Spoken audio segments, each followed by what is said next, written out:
Assalamualaikum warahmatullahi wabarakatuh. Apa kabar Bapak Ibu sekalian, saudara sekalian?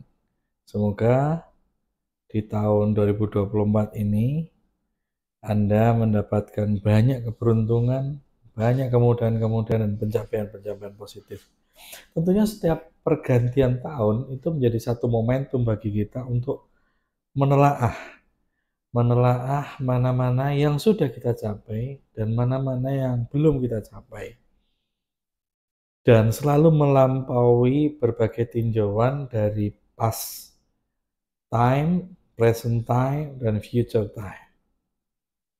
Berdamai dengan masa lalu, kemudian bersyukur dengan sekarang yang kita alami, pencapaian-pencapaian sekarang kita alami, dan berharap positif kepada masa depan.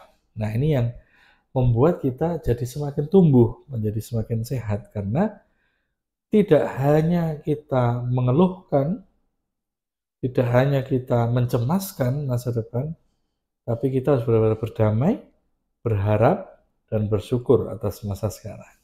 Nah, Bapak Ibu sekalian, saudara-saudaraku yang berbahagia, tentunya setiap momentum pergantian waktu atau setiap kita benar-benar memaknai waktu itu dengan benar-benar dalam, maka kita perlu untuk melakukan satu resolusi.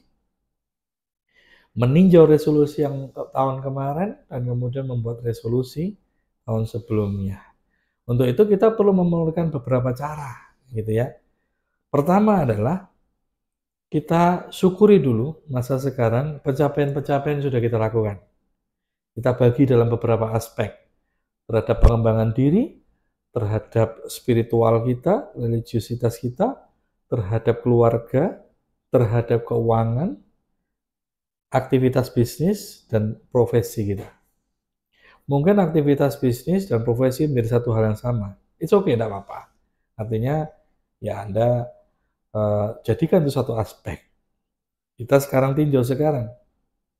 Resolusi tahun kemarin, apa resolusinya dan bagaimana pencapaian kita sekarang. Syukuri dulu, rayakan dengan diri Anda, rayakan dengan orang-orang yang Anda cintai. Sehingga benar-benar Anda terasa dalam mensyukuri itu. Tidak hanya sekedar ya berlalu begitu saja tanpa ada makna. Karena apa? Bawah sadar kita itu merasakan betul ketika kita mensyukuri itu. Sehingga menimbulkan pencapaian-pencapaian baru lain yang jauh lebih bersemangat. Yang kedua adalah kemudian kita cek mana-mana yang belum tercapai. Ya, kita harus berdamai dengan itu. Terima bahwa pencapaian itu memang belum terjadi sambil kita mengevaluasi, menghitung kira-kira hal mana yang meleset, mana yang perlu dikoreksi, mana yang perlu ditinggalkan, mana yang perlu dihadirkan untuk bisa memenuhi pencapaian yang tahun sebelumnya. Dan yang ketiga, kita mulai merencanakan tentang apa-apa yang akan kita capai di masa yang akan datang, terutama di tahun depannya atau dalam perjalanan waktu tahun 2024 ini.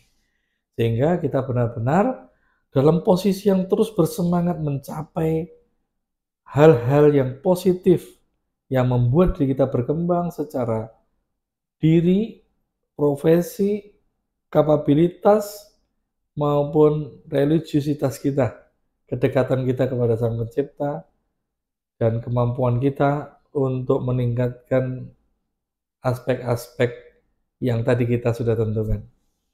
Tentunya 3 hal ini perlu kita diskusikan juga dengan orang-orang terdekat, terutama pasangan kita, anak-anak kita yang memang sudah cukup dewasa untuk bisa diajak diskusi. Sehingga apapun yang kita targetkan itu ekologis. Ekologis dalam arti benar-benar ini berdampak positif bagi semua pihak. Semua pihak, baik itu diri kita, pasangan kita, anak-anak kita, maupun orang-orang yang kita cintai. Jangan sampai kita mencoba mencanangkan satu target tertentu, pencapaian tertentu, tapi ternyata dalam mencapainya justru kita mengabaikan hal-hal yang penting lainnya, termasuk orang-orang yang kita cintai. Tempatkan hal-hal penting sebagai sesuatu yang prioritas, dan jangan lupakan juga hal-hal kecil yang lainnya dalam rangka untuk menambah kapasitas Anda. Lakukan resolusi syukuri dulu sekarang, damai dengan yang sudah terjadi, dan berharap kepada yang belum terjadi. Ya, sesuaikan rencana kita dengan apa-apa yang Tuhan kehendaki terhadap penciptaan kita di muka bumi ini. Semoga semuanya berbahagia, semuanya mencapai apa yang diinginkannya, dan dimudahkan di dalam mencapainya. Salam bahagia manfaat. Assalamualaikum warahmatullahi wabarakatuh.